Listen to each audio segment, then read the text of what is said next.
So இப்போ மேச ராசியை இயக்குவது எப்படி? மேச ராசி அப்படிங்கிற அந்த பாவகம் உங்கள் ஜாதகத்தில் அது எத்தனாவது பாவமாக கூட இருக்கலாம், 5வது, 2வது, 10வது.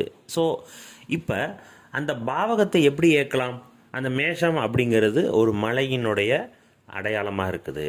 மலை, ஆடு. அப்போ என்ன ஆகுது? மலை, ஆடுகள் இருக்கக்கூடிய பகுதி, அங்கே இருக்கக்கூடிய தெய்வங்களை வணங்குது. அப்போ இது போன்ற தெய்வங்கள், மலை மேலே இருக்கக்கூடிய தெய்வங்கள் நிறைய இடத்துல இருக்குது. சிறப்பாக சொல்லணும்னா பழனி முருகன் தெய்வத்தை கொடுத்தீங்கன்னா முருகன் தான் கும்பிடணுமா அப்படின்னு கிடையாதுங்க. ஒரு வேல் வைத்திருக்கக்கூடிய எந்த ஒரு தெய்வத்தையும் கும்பிடலாம். அதே நேரத்தில் நீங்கள் அந்த மலை மேல் முருகன் அப்படிங்கும் பொழுது அது பளிச்சுன்னு எல்லாத்துக்கும் தெரியும், அவ்வளோதான். இப்போ உங்கள் ஊரில் அது போன்ற மலையில் இருக்கக்கூடிய ஒரு தெய்வம் இருந்துச்சுன்னா அதுவும் மேசராசியினுடைய குறியீடு. அப்போ அங்கே இருக்கக்கூடிய தெய்வத்தை வணங்கிட்டு வந்தாலே போதும், அந்த மேசராசியினுடைய பலன் அளவற்ற ஆற்றல் உங்களுக்கு கிடச்சிரும். அந்த பாவம் அடி வாங்கியிருக்குதா, கும்பிட்டுட்டே இருக்கும் பொழுது அந்த ஆற்றல் உங்களுக்கு முழுமையாக கிடைக்கும்.